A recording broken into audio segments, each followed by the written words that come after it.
వద్దు. ఇది blessing time. Every Sunday is the blessing time for my life. నా జీవితంలో ప్రతి ఆదివారము ఆశీర్వాదకరమైన ఉన్నతమైన సమయం.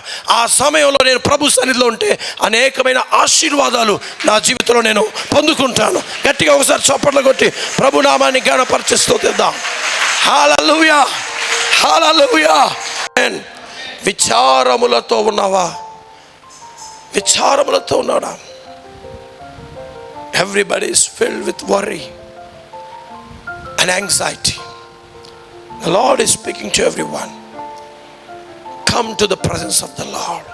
ఆయన సన్నిధిలో మరియ వలె ఆయన పాదముల వద్ద మనం సమయం గడిపినప్పుడు మనం సమస్తం పొందుకుంటాం. ఎందుకు ఆయన పాదముల వద్ద సమయం గడపాలి? ఆ పాదముల వద్ద సమయం గడిపినప్పుడు ఆ స్థలములో మన జీవితమునకు కావాల్సిన సమస్తము మనము పొందుకోగలుగుతాం.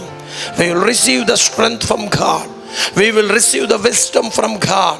We will receive the blessings from God. We will receive the miracles from God. We will receive the healing from God. We will receive the Holy Spirit guidance from God. And the anointing of the Lord will strengthen us and lead us in our lives. మనం ఆయన సన్నిధిలో బలం పొందుకుంటాం, ఆరోగ్యం పొందుకుంటాం. దేవుని యొక్క అభిషేకం మన జీవితంలో ముందుకు నడిపించడానికి ఆయన మనకి దయచేసేవాడై ఉన్నాడు. పట్ల కొట్టి ప్రభుని స్తుతిద్దాం. అదే కాలము ఆయన సన్నిధిలో కూర్చుంటావా? ఆయన సన్నిధిలో కూర్చుంటున్నావా? Come to the church, come to the church running with joyful heart. దేవుని సన్నిధికి ఒక ఉత్సాహమైన హృదయంతో పరిగెట్టుకుంటూ రండి. డెఫినెట్గా రెట్టింపు ఉత్సాహంతో పంపించే బాధ్యత ఆయనది. హల్లెలూయా, హల్లెలూయా. ఇక్కడికి నువ్వు బలహీనంగా వస్తావేమో, కోనో గొప్ప బలముతో తిరిగి వెళతావు.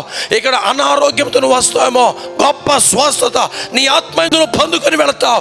అది నీ శరీరంలో కూడా నువ్వు చూడబోతున్నావు. ఇక్కడ నువ్వు కుంగిపోయి వస్తావేమో కొని గొప్ప దీవెనలతో తిరిగి వెళతావు. ఈ స్థలము ప్రభువు మనల్ని దీవించే స్థలము. Every Sunday is a blessing Sunday for me.